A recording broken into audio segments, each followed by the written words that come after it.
ఎచ్చర్ల నియోజకవర్గంలో స్వతంత్ర అభ్యర్థిగా సువ్వారి రమ్య నామినేషన్ వేయడం జరిగింది. ఈ కార్యక్రమంలో రమ్య మాట్లాడుతూ గత 30 సంవత్సరాలుగా తన మామగారు బీజేపీని నమ్ముకొని పార్టీకి చాలా కృషి చేసి ఒక కార్యకర్తగా పనిచేశారు.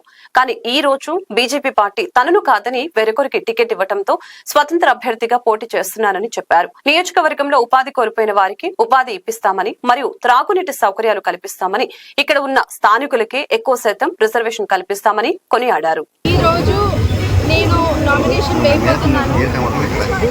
ఈరోజు ఇలా ఎందుకు స్వతంత్రంగా ముందుకు వచ్చి స్వతంత్ర అభ్యర్థిగా ముందుకు రావాల్సి వచ్చిందంటే, మా మామగారైన సువ్వారి సంజీవరావు గారు గత 30 ఏళ్ళుగా బీజేపీలోనే వారి కార్యక్రమాలన్నీ చేస్తూ వచ్చారు. మా స్వతంత్ర అభ్యర్థిత్వాన్ని బలపరుస్తారు.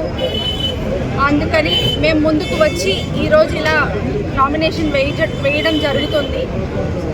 ఇంత పెద్ద సంఖ్యలో వచ్చిన ఈ జన సందోహాన్ని చూస్తే నాకు చాలా ఆనందంగా ఉంది. నేను ఇక్కడే గెలిచినట్టుగా భావిస్తున్నాను. మీరందరికీ, ప్రతి ఒక్కరికి, పాత్రికేయ మిత్రులకి అందరికీ నా నమస్కారాలు.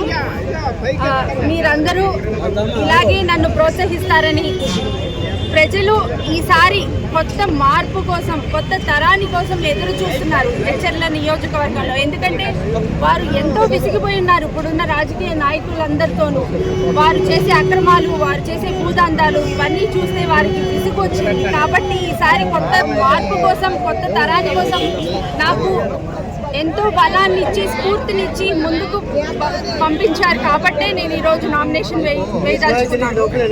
అందరికీ నమస్కారాలు, అందరికీ ధన్యవాదాలు.